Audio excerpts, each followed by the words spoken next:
Sumainyo ang Panginoon. At sumaiyo rin. Ang mabuting balita ng Panginoon ayon kay San Lucas. Papuri sa iyo, Panginoon. Noong panahong iyon, nagtalo-talo ang mga alagad kung sino sa kanila ang pinakadakila. Batid ni Jesus ang kanilang iniisip, kaya tinawag niya ang isang maliit na bata at pinatayo sa tabi niya.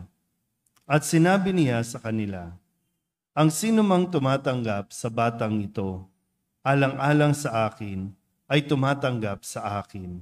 At ang sino mang tumatanggap sa akin, ay tumatanggap sa nagsugo sa akin. Ang pinakaaba sa inyong lahat ay siyang pinakadakila.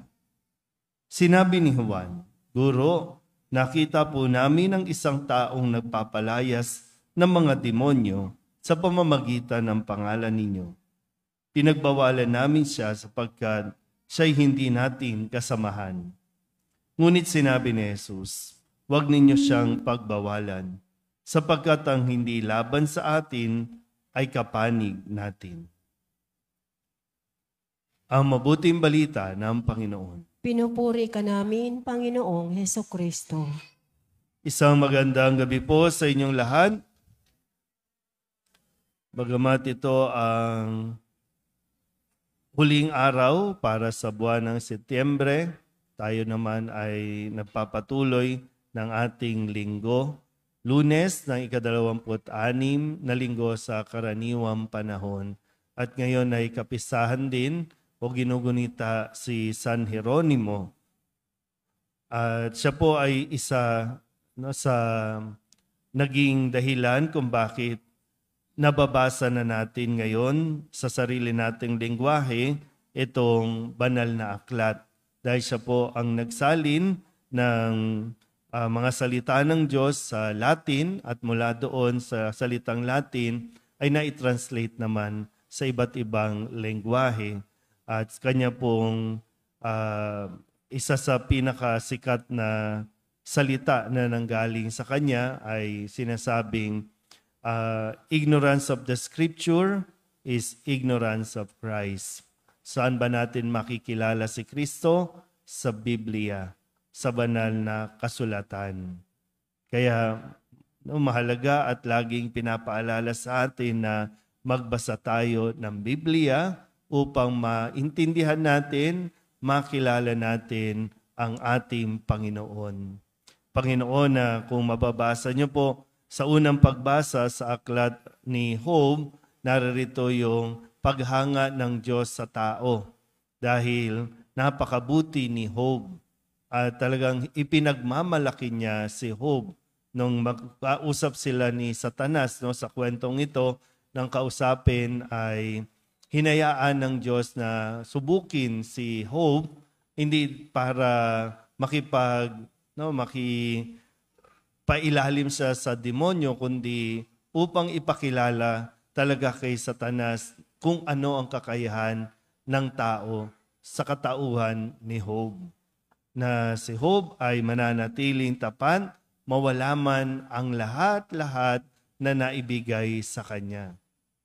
So, kaya yung mga pangyayari sa buhay natin talagang naririto din sa aklat, sa Biblia. Mas makaka-relate din tayo at mas maunawaan natin. At sa ating ebanghelyo, yung aral na itinuturo ni Jesus, napakaraming aral. Isa ni riyan ay yung ano ba ang kahulugan ng pagiging dakila. Sa ngayon, sa panahon natin, parang obsessed ang tao na tawagin siyang number one, champion, pinaka-the best. Obsessed. Maraming tao dyan, na maging pinakamagaling sa lahat. Tandaan niyo po hindi lahat ng magaling, mabuti. Pero kung ang isang tao ay mabuti, kahit saang larangan, magiging magaling siya.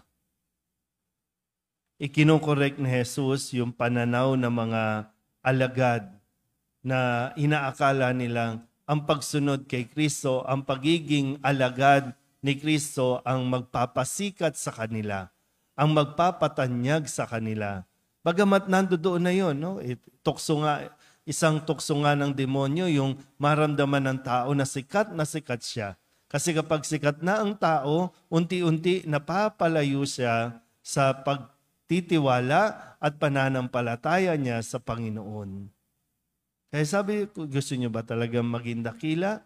Tumulad kayo sa isang bata. Gusto niyo ba talagang maging dakila? Maglingkod kayo. Kahit magbigay kayo ng isang basong tubig sa pinakamaliit, dakila ka na sa paningin ng Diyos.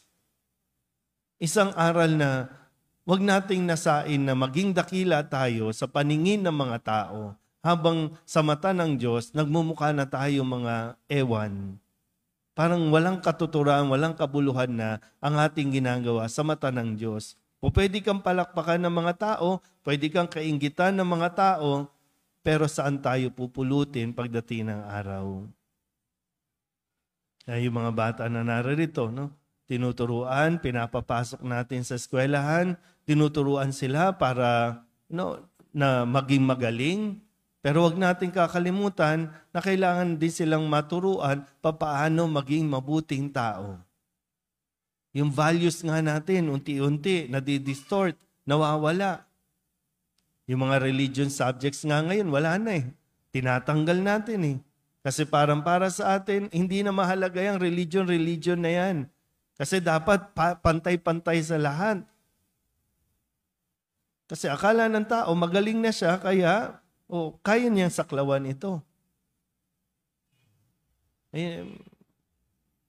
No? Parang pag may sa atin, nung panahon kasi natin, talagang bahagi yan ng mga subjects, bahagi ng lesson. Pero ngayon, minsan optional pa nga eh. Pwedeng hindi umatin. Lalo na pag college ka na, malaya ka na. Pero ano nangyayari sa values system natin? Andun lang tayo lagi sa pagalingan. Kaya tuloy, pero ang mentality natin, ang lahat ng katabi mo, kasama mo, kalaban, kaagaw. Kahit sa loob ng pamilya, parang kaagaw mo na sa yung mismong kapatid mo, kaagaw mo na.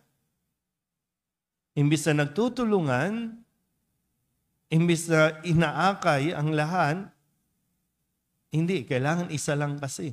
Kailangan ako lang. Hindi ganyan ang aral na itinuturo sa atin ng ating Panginoon. Kaya kung magbabasa lang tayo talaga ng banal na aklat, ng Biblia, mas magagabayan tayo nito sa kung paano tayo kikilos, paano tayo gagalaw o magsasalita at makikitungo sa ating kapwa. Amen?